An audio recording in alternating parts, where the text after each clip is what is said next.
Olá você, telespectadora, olá você, telespectador da TV Cultura. A partir de agora você acompanha a edição desta quarta-feira, 31 de janeiro, já chegamos ao final do primeiro mês desse ano de 2024, do Opinião Litoral. Participam analisando, comentando as notícias com você, o economista Denis Castro, o advogado e jornalista Marcelo Pavão. E a gente recebe, nesse primeiro bloco, com muito prazer, o presidente da Associação dos Corretores de Imóveis do Estado de São Paulo, veja bem, Associação dos Corretores de Imóveis do Estado de São Paulo, Rodrigo Nogueira. Os corretores são mais de 180 mil ativos no Estado de São Paulo, tem mais de 26 mil empresas de corretagem de imóveis, é um setor bem importante da economia esse para o emprego, não é, Rodrigo? Boa tarde. Boa tarde a todos, né? Boa tarde, Paulo, boa tarde, Denis, boa tarde, meu companheiro que está do meu lado. Então, é muito importante, né? A nossa profissão, e estamos aí muito felizes aí por ter esse espaço hoje aqui aberto para poder representar a classe, né? Então, hoje a gente tem aí uma associação muito ativa no estado de São Paulo, da qual a gente vem lutando por direitos e benefícios para a classe toda de corretores de imóveis, né?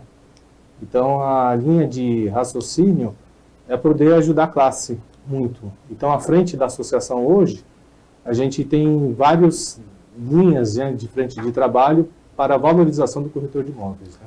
Agora, o comando político dos corretores do Estado de São Paulo está há 24 anos com Augusto Viana, que é de Praia Grande. E agora vai ter uma tentativa de oposição, né, que vem de Santos. Então, os corretores de imóveis, a parte política está concentrada aqui na Baixada, Denis? Boa tarde. Boa tarde, Paulo. Boa tarde, Rodrigo. Boa tarde, Marcelo, Pavão. Boa tarde aos nossos telespectadores. É uma liderança política aqui surgindo no Estado de São Paulo. Já tentou concorrer outras vezes.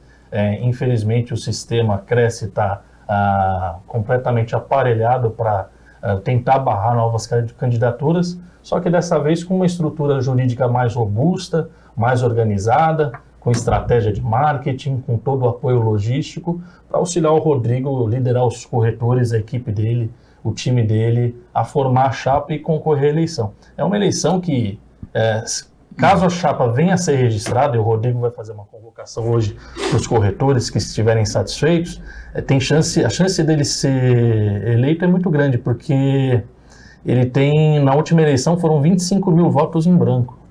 Ou seja, dos 75 mil votantes, 75 mil pessoas que votaram, a gente teve ali 25 mil pessoas que não votaram na chapa única.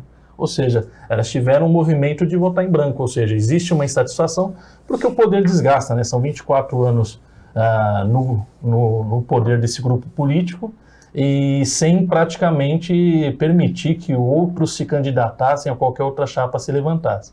Então é importante aí que exista uma renovação, até porque o corretor de imóveis ele enxerga hoje o Conselho Regional dos Corretores de Imóveis como não um aliado, não um parceiro, mas sim alguém que pune, alguém que busca sempre lhe arrancar mais dinheiro. Boa tarde, Paulo. Boa tarde, Denis. Boa tarde, Rodrigo. Eu queria, exatamente pegando o gancho que o Denis falou, se há essa... Por exemplo, eu pertenço à OAB, e na OAB a gente também tem esse fenômeno do você é obrigado a votar, e muitas pessoas, muitos advogados vão lá, não sabem nem quem são os candidatos, não fazem opção, ou fazem opção daquela da boca de urna. Ou seja, não está participando da vida. É obrigado a votar? É obrigado a votar. O voto é obrigado. É obrigado. O corretor também o voto é obrigatório? É obrigado a votar. Se não votar, se não fizer a justificativa eleitoral, ele é punido com multa disciplinar. E a pergunta objetiva é essa: o que fazer? Porque, como o Denis falou, de 75 mil que votaram, uma imensa maioria decidiu por não opinar. O que se fazer para atrair o corretor de imóveis, não apenas para votar, mas para participar? Porque tendo esses milhares de profissionais não participantes, ou seja, eles só pagam, e se você falar, olha, se for o voto é facultativo, 75 mil não vão participar. Hoje a foto é essa. O que deve ser feito? O que vocês vão fazer para atrair a atenção da categoria? Primeiro passo, né, para que a gente possa atrair as pessoas para participarem mais dos corretores de imóveis, eu acredito mais divulgação por parte do próprio sistema do conselho, né, poder divulgar mais a informação para que os corretores de imóveis, né, os corretores e as corretoras possam participar da votação. Eu acredito que deve ter às vezes alguma falha nessa situação de não chegar a todos, né, a convocação eleitoral, porque o índice de pessoas que não votaram é muito grande. Então, quando a gente fala em questão de montar um grupo, né, de corretores para representar a classe, existe uma norma eleitoral que ela dificulta muito o acesso do corretor de imóveis, por exemplo. Vou dar aqui 5 situações que são da atual situação, né? Para você poder participar para ser um corretor de imóveis conselheiro nessa próxima eleição, para disputar essa eleição, você tem que ter no mínimo 2 anos de profissão, contados regressivamente de 31 de dezembro de 2024 para 30, vamos colocar dia 30 de dezembro de 2022, ou seja, de lá para cá, tem que estar o Cresce em dia, com as mensalidades em dia, tanto pessoa física como a pessoa jurídica, tem que ter os 2 anos de completos de profissão, não pode ter punição administrativa, transitada e julgada, tanto em São Paulo como em Brasília, pelo COFES Cresce, né, que são os recursos, né, uma questão de punição, a pessoa pode recorrer até o COFES, então não pode ter alguma punição, daí entra a situação da eleição. Muitos, às vezes, não sabem que em 2021 teria que ter votado, ou esqueceram, qualquer problema. Daí o que ocorre? Se a pessoa não votou lá atrás e não fez a justificativa, não pode concorrer ao pleito dessa eleição. Você vê o tamanho da dificuldade. Sim. E outra mais, são 54 corretores de imóveis que têm que se enquadrar dentro desse perfil. Então a gente tem que ter corretores de imóveis no estado de São Paulo inteiro para que eles possam representar a classe nos seus estados, nas suas cidades, na sua região. Isso é importante, a representação da classe também é importante. Então a dificuldade de você montar um grupo para disputar uma eleição é terrível, porque é difícil, porque você tem que ter os colegas de vários lugares para participar. E tem que estar com a mensalidade em dia quitada. Por exemplo, se não parcelou a anuidade, que ainda está prevista, se tiver parcelamento da unidade, o candidato fez o parcelamento dele, não pode participar se não quitar. Então é um perigo, porque a gente não tem para poldar as pessoas. As dificuldades, essas dificuldades que você aponta, a exigência de estar em dia com os pagamentos e a exigência de ter votado na eleição anterior, são essas dificuldades que o Denis rotulou como aparelhamento, como impossibilitar outras chapas de concorrer. Tem que ter quantos candidatos? 54. Tem que ter 54, mas em 180 mil não é tão difícil ter 54 que votaram na última eleição, foram 75 mil que votaram. Sim. E que estão com a mensalidade em dia, né? É assim, que muitos colegas, hoje como o mercado imobiliário não é tão fácil vender o imóvel, né? Então as pessoas têm uma certa dificuldade, inclusive financeira. Para pagar a mensalidade. Para não só pagar para a mensalidade. E também a informação, que é muito importante. Por exemplo, a gente quando... Essa situação de montar um grupo, ela é notificada pelo Diário Oficial da União, né? Então saem lá as publicações. E a maioria dos colegas, por exemplo, não observam o Diário Oficial, que é público, né? As pessoas não têm acesso, tecnicamente também. Daí não tem a informação de quando que vai ser, por exemplo, a eleição. A gente acredita que a montagem do grupo vai ser agora no mês de fevereiro, né? Antes do Carnaval. Então, a publicidade da divulgação é complicada, porque não sai expresso, né? Teve uma reunião em Brasília, então lá eles fizeram a reunião deles e montaram um edital resumido das eleições, as normas eleitoral, e só que não chega ao corretor de imóveis, então o corretor de imóveis não sabe. Então, da informação que esse ano, por exemplo, vai ter eleição, muitos não têm nem noção. Você entendeu que esse ano teria convocação para a eleição. E por que você entende que esse movimento? Porque pelo que a gente viu da arrecadação, a diretoria do Conselho Regional dos Corretores do Estado de São Paulo, ela ela tem um orçamento superior, uma arrecadação superior a 100 milhões de reais por ano, é isso? Sim, com certeza. E como é que é usado esse dinheiro? Esse dinheiro é para pagar as despesas que o Conselho tem, por exemplo, manutenção das delegacias. A gente tem 547 funcionários, né? Um conselho que atua, o Cresce. tem manutenção de equipamentos, então tem gastos com materiais. Então, todo esse valor que é arrecadado vai para eles, né? É destinado para pagar esses custos operacionais que o Conselho tem. Bom, quando é a eleição? Esse ano. Quando? A gente não sabe. Não sabe ainda? Não sabemos. Eu acredito que deve ser a convocação da inscrição dos grupos, né, que vão participar das eleições. Eu espero que tenham vários, né, não só o meu grupo, mas como outros grupos, que é muito importante, para que a gente possa... O teu grupo já tem os 75 em dia e que votaram na última eleição? Quase Sim? lá, quase Falta lá. algum ainda? Então, a gente está tendo um cuidado específico com a parte de documentação dos candidatos, né, para que eles possam participar da eleição. Então, a gente está analisando cada um, pontuando quem são as pessoas para poder participar. Então, a gente tem um grupo quase ali praticamente formado, sim. E eu espero que tenha até mais outros grupos também que se encaixem para que a gente tenha como que eu posso dizer? Uma coletividade, as pessoas participando mais à frente do conselho. Porque eu fico chateado com o corretor de imóveis de ver uma situação de uma chapa única sempre, você entendeu? Então, às vezes pela informação, às vezes por problemas de montar um grupo político, tem que ter uma liderança. Mas por mobilização, não é? Sim, mobilização, mas também, quando eu falei da questão do aparelhamento, tem uma questão aí das comissões eleitorais, né, que são pessoas ali que são indicadas, comissionadas, o salário entre 16 e 20 mil reais, e eles são responsáveis por avaliar que chapa que vai ser aprovada e que chapa que vai ser reprovada. Mas tem que ter critério, né? Então, o critério é subjetivo. Porque, é que por nem exemplo, na Venezuela, lá é de oposição, a Suprema Corte... Na última eleição aconteceu, 2018, se eu não me engano, a chapa do Rodrigo teve... o nome é Edmilson com N e colocaram com M. A outra chapa, a chapa da situação, também tinha problema de nome com uma letra errada, mas o restante as cópias dos documentos, está tudo correto ali, mas o cara escreveu ali à mão com uma letra errada, uma letra C errada, e foi reprovada a chapa do Rodrigo apresentou. Uma letra errada no nome de uma pessoa? É apenas a gente fala de... é pior que a Venezuela, então. Não, mas eu daria uma dica. Pior que a chapa da situação com o mesmo erro passa. Quando se faz a norma da eleição, não é o Cresce que faz, né? A norma é o Confesse e Cresce. Então, vem uma norma resolutiva da eleição e as normas que todo mundo tem que... os critérios que têm que ser preenchidos. E quando se apresenta um grupo para poder participar, tem uma data. Você tem 15 dias para apresentar o seu grupo. Daí, se você vai no último dia, você apresenta teu grupo, tudo certinho. Lá, no caso, as 3 chapas apresentaram naquele período, né?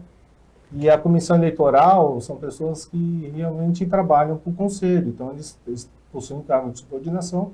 E essa comissão eleitoral, naquele período, ela indeferiu a chapa 2 e a chapa 3 por alguns erros de preenchimento de ficha. E foi feito depois desse período, da primeira etapa, foi feito o período de recurso. Daí foi feito um levantamento num outro grupo, né, que estava só eles deferido, e a gente encontrou algumas irregularidades lá de preenchimento de documentos. Então, eu entendo que a comissão eleitoral deveria ter sido uma comissão imparcial. O caso foi levado à justiça? Foi levado à justiça. E a decisão judicial? Favorável para os grupos que entraram. Assim, no meu caso... Mas aí já não adiantava mais? Não adiantava, porque isso daí depois veio um problema, até virou um processo disciplinar para os candidatos, porque quando a gente entrou com a questão de uma ação, a gente entrou com a questão do recurso administrativo, né, para poder participar do pleito, foi negado pela comissão eleitoral, no nosso caso, do sindicato eles também foram negados, né, daí cada grupo procurou seus caminhos legais, e a gente procurou o caminho de tentar junto à justiça, né, para poder participar. E todos os corretores do meu grupo, naquele período, foram punidos por um processo disciplinar, e da qual a gente ficou inelegível, né, para poder participar de uma eleição, pelas falas do nosso advogado no processo eleitoral. Porque nós somos clientes de um advogado. O advogado tem prerrogativa legal de entrar com uma ação e representar seus clientes. E a gente foi praticamente punido por causa das falas do nosso advogado no processo eleitoral. Né? Tipo assim, defendendo a classe e falando que era verdade. Não atacou ninguém, no meu ponto de vista, não teve nenhuma baixaria, nada, só apenas explicou a situação da comissão eleitoral, que aquela comissão eleitoral, naquele período, ela não foi não foi imparcial, ela foi parcial para a chapa 1, pelo fato de a gente ter apresentado a chapa e encontraram erros no meu grupo e erros no grupo do sindicato e o deles não. Bom, nós recebemos aí o Rodrigo Nogueira, que é presidente da Associação dos Corretores de Imóveis do Estado de São Paulo, que aponta as dificuldades dos corretores para formarem chapas para disputarem o Cresce, que é uma entidade muito poderosa, o Conselho Regional dos Corretores de Imóveis do Estado de São Paulo, com mais de 180 mil corretores ativos, mais de 26 mil empresas, arrecadação superior a 100 milhões de reais por ano. Rodrigo, foi um prazer receber você aqui. A gente vai acompanhar esse processo para saber se vocês vão ter sorte melhor, se vai ser julgado com mais equilíbrio, com mais imparcialidade a eleição desse ano. Eu agradeço poder participar, poder explicar um pouco do sistema, né? E assim, em nome de todos os corretores de imóveis e corretoras, eu convoco todos para entrarem na nossa associação, na Associação dos Corretores de Imóveis do Estado de São Paulo, serem novos associados nossos. A gente está com uma equipe grande para poder apoiá-los, né, no que for necessário. Isso tudo é a favor da profissão, para a melhoria da profissão, para que a gente leve para a sociedade. É importante até deixar claro aqui que a sociedade, na hora de fazer um negócio imobiliário, procure o corretor de imóveis para que faça o seu negócio. É sempre importante ter um profissional habilitado, uma pessoa com inscrição, para poder representar o patrimônio financeiro das pessoas que são dinheiro. E hoje o interessante é que nós temos uma declaração de não ocorrência e todos os corretores, pessoa física e jurídica, precisam entrar, fazer a sua devida declaração para que possam não tomar nenhuma sanção também junto ao COFES e Cresce referente a não fazer essa declaração. Então é importante que todos hoje é o último dia, façam a declaração de não ocorrência. E a gente espera que o Rodrigo Nogueira não seja punido pela participação aqui. Inclusive, a gente abre espaço para que o Cresce explique essas controvérsias em torno do processo eleitoral. Rodrigo Nogueira, boa sorte na continuidade da carreira. Obrigado. O Opinião Litoral volta depois do intervalo com o Marcelo Pavão e o Denis Castro analisando as notícias junto com você, telespectadora, junto com você, telespectador.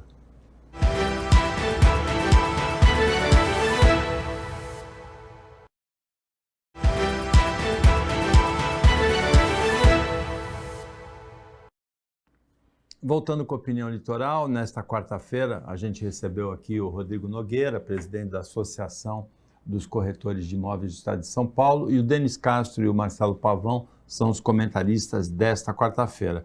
É curioso, Pavão, que a gente abordou com o Rodrigo Nogueira as dificuldades para montagem, inscrição de uma chapa para disputar a eleição do Cresce de São Paulo, e eu comparei com a Venezuela, porque na pauta tem uma notícia que os Estados Unidos impõem sanções à Venezuela justamente por isso.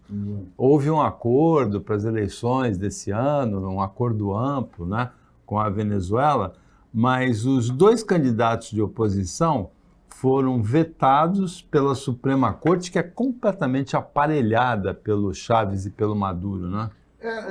Paulo, ditador é ditador. E o Nicolás Maduro é um ditador. É um ditador, não há outra definição. A questão só se resolve com intervenção, mediação, não seria intervenção, mediação internacional, e que as eleições sejam conduzidas por um terceiro não interessado nos seus resultados. Porque o Nicolás Maduro é o modus operandi. Ele fez o acordo, liberaram todo o comércio para a Venezuela, com o compromisso de que as eleições fossem democráticas, que houvesse... Até o Lula se comprometeu nessa história, né? Então, aí o Nicolás Maduro, ele se revela. O grande problema que hoje a gente enfrenta é exatamente a crise de identidade que a ONU passa.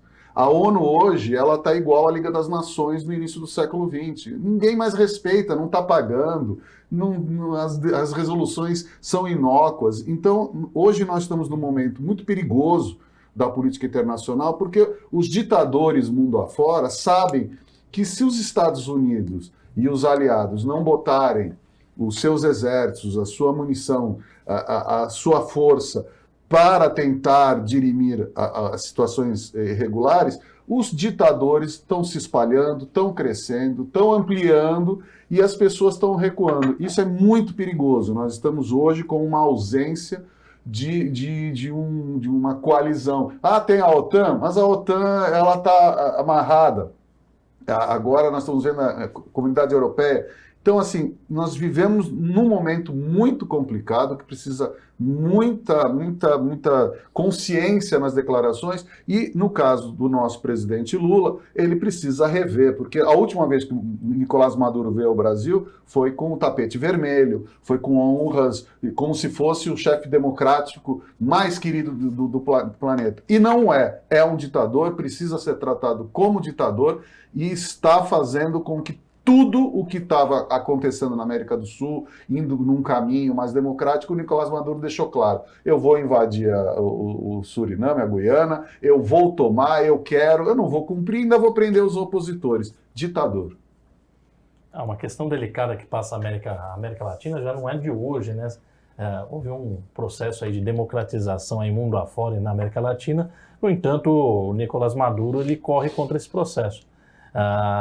Houve todo esse esforço diplomático do presidente Lula para que fosse acabado com esse boicote junto à Venezuela, desde que ela fizesse o processo democrático de eleição. O Maduro se comprometeu a fazer, e na hora de acontecer, ele vem com essa bravata da invasão da Guiana e caçando a candidatura dos opositores. Ou seja, né, típicos atos ditatoriais, absolutistas, e que leva a Venezuela para essa situação triste de pobreza, porque há 30 anos atrás era o país com maior renda per capita aqui da América Latina, era uma ilha de prosperidade e qualidade de vida, e a gente observou que esse processo acabou levando ao empobrecimento, à miséria, né, do povo venezuelano. E principalmente porque o Maduro fala que isso é culpa do boicote promovido pelos Estados Unidos, só que esse boicote é por conta desse regime ditatorial. Ou seja, ele implementar a democracia, voltar às eleições livres de maneira transparente, esses boicotes eles caem por terra, e então acaba a desculpa dele para a incompetência e pobreza que passa a Venezuela atualmente. Agora, tem uma notícia que é de abrangência nacional, mas tem um interesse todo especial para a Baixada Santista, que é a da construção de uma ligação seca, de um túnel entre Santos e Guarujá. O projeto é do governo do estado de São Paulo, não do governo atual, mas vem sendo desenvolvido nos últimos governos estaduais. Aliás, esse projeto remonta a quase 100 anos, década de 20, final da década de 20 do século passado, depois no livro do urbanista Prestes Maia, em 1947, 1949. Até hoje, nada se fez, continua a travessia por balsa, transversal ao trânsito de navios no canal do Estuário de Santos. O governo federal, nesse ano, aliás, no ano passado, ele tomou uma iniciativa de dizer: não, nós pegamos o projeto de São Paulo dá o projeto para a gente constrói sem o governo de São Paulo. São orientações políticas diferentes. Nessa semana houve uma reaproximação do governo de São Paulo com o governo federal, e tudo indica, Denis, que na sexta-feira, aniversário de 132 anos do Porto de Santos, não do porto, porque ele já vem desde a época de Brás Cubas, mas do porto com o cais organizado, com a concessão para a Companhia Docas no final do século XIX, parece que no aniversário o presidente Lula e o governador Tarcísio vão anunciar uma parceria para a construção do túnel, que já teve episódios aí, teve até inauguração de maquete de ponte, né? Que perderam essa maquete. Seca, a maquete, né? Custou 25 milhões e perderam essa maquete. Ninguém sabe onde foi parar essa maquete. Vamos ver se deixa de ser lenda urbana aqui da Baixada Santista e vai para a realidade. Eu tenho muita dificuldade em acreditar, porque isso já estampou jornais da década de 50, isso é contagioso, 40. Porque quem tem dificuldade de acreditar aqui é o Pavão. Você está do lado dele, é o São Tomé. Está do lado dele e contagiou você? Nesse caso é quase um século de promessa, né? Quase um século de prometendo essa ligação seca que a gente acompanha aí pelos registros históricos aí dos jornais, né?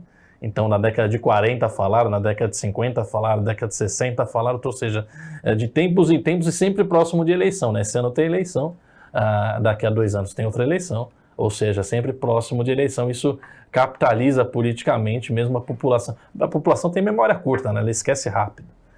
Por isso que os governantes do Brasil, eles acabam, mesmo com escândalos de corrupção, mesmo com má gestão, eles acabam se reelegendo. Então a população, infelizmente, esquece rápido e essa promessa acaba virando capital político. Eu só acredito quando estiver funcionando. Se fizer o primeiro buraco, ainda não vou acreditar. Só começou a cavar, não sei. Porque isso daí a gente vem acompanhando aí quase um século dessa especulação e nada acontece. Eu torço para que aconteça, vai ajudar a integrar a região. No entanto, eu não acho que é uma obra prioritária. Vai ajudar muitas pessoas, vai melhorar a sua situação aqui, mas não é uma obra prioritária para o desenvolvimento do estado de São Paulo. Mas tudo bem, o importante é que seja feita, vai gerar emprego, vai gerar renda, vai gerar uma série de benefícios para as cidades. Eu torço para que isso aconteça. Olha, é importante explicar que esse ceticismo, esse São Tomé do Marcelo Pavão, só contagia para a esquerda, lá para o Denis. Para mim não contagiou, eu acredito na ligação seca, acreditei no VLT, como vou continuar acreditando em algumas promessas aí que nunca se realizaram. Ainda precisamos falar para ele que existe Papai Noel, o Coelhinho da Páscoa, né? Saci Pererê. Saci Pererê. Paulo, eu só vou fazer um comentário breve. Nós entrevistamos aqui no Opinião o ex-diretor, secretário nacional de hipóteses, o Piloni, Diogo Piloni. Ele foi objetivo quando foi perguntado se hoje for assinado, quanto tempo demora, isso hoje 2 anos atrás, quase. Se hoje for assinado, quanto tempo vai começar? Daqui a 5 anos. Aí você vê na imprensa agora que o edital deve sair até o final de 2024, as obras devem ser licitadas em 2025 e a previsão é do início em 2026. Ou seja, nem Tarcísio nem Lula têm garantia de que estarão no poder em 2026. E aí eu pergunto, se não se colocar na pauta uma obrigação de fazer do governo federal com o governo estadual, ou seja, independente de quem esteja, e essa obra vai prosseguir, ou as obras devam prosseguir, eu não acredito, porque se você faz uma coisa, se você assina uma coisa que vai começar depois do final do seu mandato, então você está fazendo algo para outro cumprir. Mas 2026 é o último ano do mandato do Lula e do Tarcísio. Sim, né? Ao início das obras, ou as obras vão demorar 3 meses. Então é esse que é o problema. A gente precisa aprovar urgentemente nesse país, e não é só por causa do túnel daqui de Santos, mas todas as obras de necessidade, sejam emergenciais ou não, sejam... qualquer que seja o caráter, mas que haja uma obrigatoriedade de continuar essa obra. Porque senão a gente fica vendo o que houve com a transposição do São Francisco, a gente fica vendo a questão do túnel aqui, a gente fica vendo uma série de obras que simplesmente, porque era o outro governo, porque era o outro governo, porque era o outro governo. E as coisas elas não têm uma solução de continuidade, Paulo. É interessante que o ex-ministro José Serra, ex-ministro da Saúde, né, do Fernando Henrique, ele tem, ex-governador de São Paulo, ex-senador, ele tem uma trajetória de seriedade, de realizações. É dele, por exemplo, a lei que combate o fumo, o cigarro em locais públicos no Brasil. O genérico. É dele a vinda dos remédios genéricos, né, para o Brasil. É dele a quebra das patentes de medicamentos caros, como os de combate à AIDS.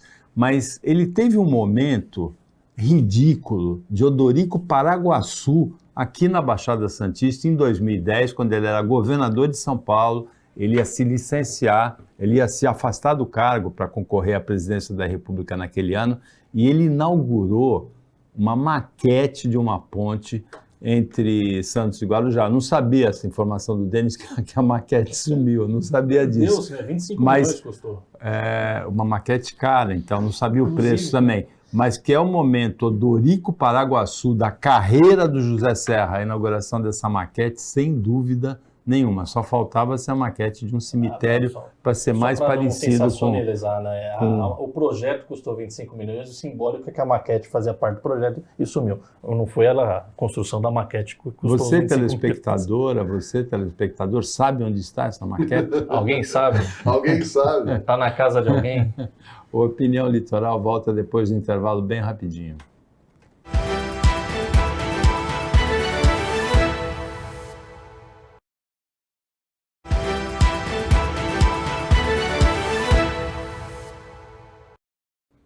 Voltando com a Opinião Litoral, agora é o último bloco desta quarta-feira. O Denis Castro, economista, o Marcelo Pavão, jornalista, advogado, estão comentando as notícias com você. Uma especial para o Denis Castro é a decisão que sai hoje do Comitê de Política Monetária do Banco Central do Brasil, também tem o do Banco Central dos Estados Unidos, né? Sobre a decisão da taxa de juros, é uma super quarta. No Brasil, 100% dos colegas do Denis Castro apostam que vai baixar para 11,25. Ou você é exceção a essa regra? Eu aposto que vai baixar para 11,25, porque isso é uma tendência que, inclusive, a gente já apontou ano passado. Eu apontei, inclusive, nos momentos que a taxa foi mantida e que havia pressão política para ela baixar. Eu apontei que o horizonte apontava que ela ia baixar gradativamente até para a casa de um dígito. Então... Final desse semestre, né? Um dígito. Provavelmente final desse semestre, um pouco antes. A inflação está controlada e, de novo, né, também quem acompanha aqui as nossas análises sabe que essa questão tanto da taxa de juros quanto da Bolsa de Valores de São Paulo, a gente vem batendo que é um ano que vai bater recorde. Então as pessoas que estão investindo mantenham a fé, mantenham a confiança no mercado, porque os governos do presidente Lula, eles costumam ter esse viés na parte econômica de equipes extremamente pragmáticas e liberais. Ou seja, no primeiro mandato, nos dois primeiros mandatos do Lula, a Bovespa se valorizou em 400%. Então, apostar contra os governos do Lula, não estou falando do PT, estou falando do Lula especificamente, na questão do mercado é uma furada, você vai ter prejuízo. Normalmente o mercado se desenvolve bem, os bancos têm boa relação com o Lula, as empresas têm boas relações com o Lula e o agronegócio deveria ter uma boa relação com o Lula devido a todos os benefícios que ele proporcionou, inclusive o recorde de financiamento no ano passado. Então, essas questões ideológicas, aí, supostamente ideológicas, pragmaticamente no governo Lula, questão mercado, questão indústria, questão mercado de capitais, bancário e agronegócio, elas vão por água abaixo, essas teorias da conspiração e de desastre e de caos, porque normalmente esses setores, nos governos do Lula e com as políticas adotadas, eles tendem a prosperar muito e retornarem muitos dividendos e muitos lucros aos seus investidores. Você não incluiu aí o governo e meio da Dilma? Não, o governo da Dilma foi um desastre. São os governos do Lula. São os governos do Lula que as equipes econômicas são mais pragmáticas. No governo da Dilma, ela tem aquele problema de... Heterodoxo. Heterodoxo, que em economia a gente chama de perdido, né? Você não segue aquilo que deveria ser feito, você acha que você entende, né? Então fica toda a equipe perdida, começa a dar subsídio para um lado, subsídio para o outro lado, desequilibra as contas, gera dívida, gera desemprego. É assim, se você dá subsídio para alguém, num primeiro momento, aquele setor vai crescer muito. Só que alguém vai ter que pagar essa conta. E essa conta vai cair no bolso do consumidor ou no bolso de outro setor da sociedade que não recebeu subsídio. Então você gera desequilíbrios. E esse foi um projeto do governo da Dilma, que é uma receita para o desastre. Receita certa para o desastre, então isso daí não deve ser seguido, que inclusive no governo Bolsonaro aconteceu muito, eu falei, né? Eu falava na época, o Bolsonaro dilmou, porque a equipe dele começou a oferecer subsídios tantos para determinados setores para obter apoio político e aumentar o seu capital político, e isso gera desastre, isso daí gera um problema econômico tremendo. Não foi subsídio, mas a isenção para líderes religiosos no ano eleitoral foi um absurdo, né? Lógico que é muito menor em termos econômico-financeiros do que os subsídios a setores da economia, mas serve como exemplo, né? Você isentar líderes religiosos de impostos sobre os salários já é ilegal porque não foi feito por lei. Duplamente legal porque em ano eleitoral, né? E simboliza mais ou menos um tipo de política que foi adotado pela Dilma e pelo política Bolsonaro. de compra de votos. Exatamente. Vamos deixar claro aqui, política de compra de votos. Eu sigo os relatores aqui. Eu acho que vocês falaram tudo, esgotaram. É tal história. A gente precisa ter políticas de Estado, começar a pensar nisso, porque, obviamente, se houve uma política de Estado nos 2 primeiros governos Lula, e aí, de repente, o governo que sucede muda completamente, o Brasil, o país, ele não pode estar à mercê do político de plantão. Então, na minha opinião, deveria já estar na mesa de negociação uma forma de se garantir políticas de Estado, que hoje não tem.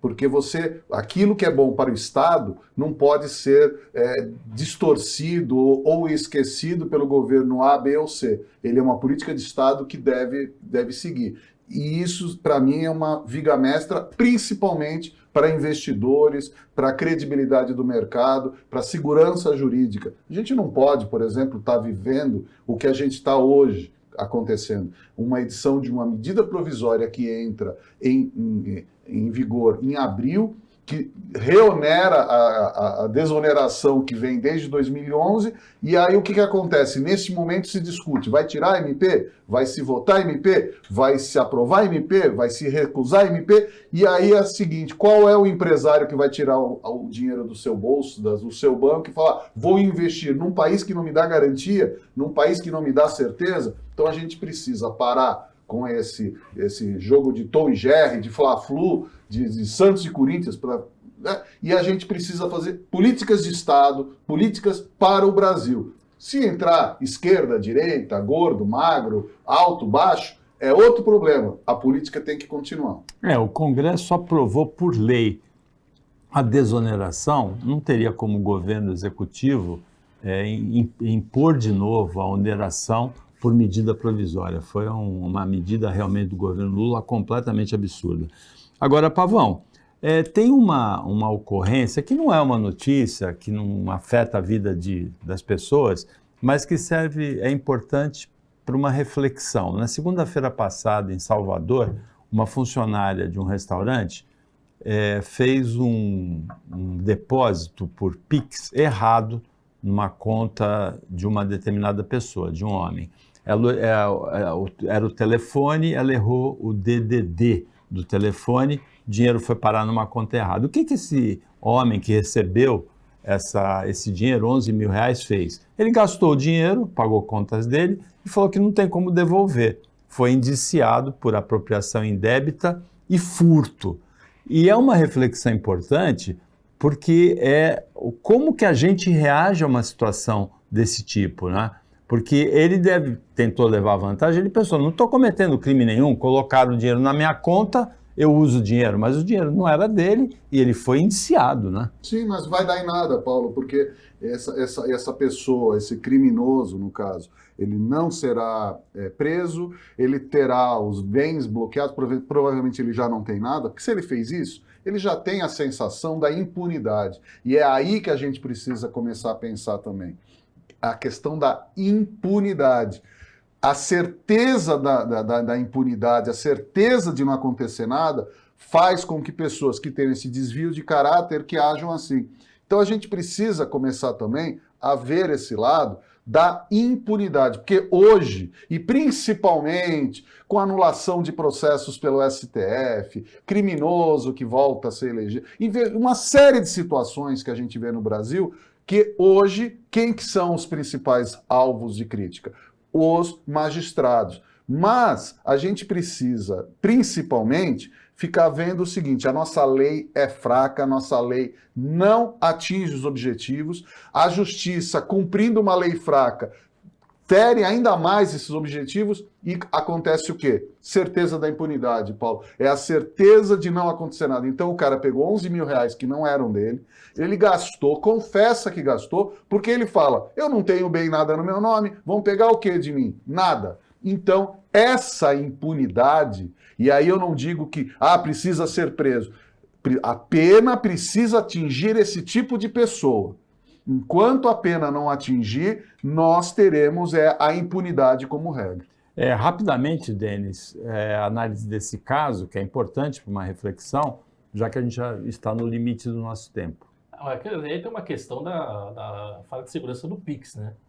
Porque quando você faz uma transferência bancária tradicional, um TED, né, no caso, você tem a garantia do banco. O Pix ele não tem garantia nenhuma porque é um sistema livre, é um sistema controlado pelo Banco Central, então você não tem garantia contra erro, você não tem proteção, você não tem seguro, apesar de alguns bancos já estarem vendendo seguro desse serviço, mas não sendo responsabilidade deles.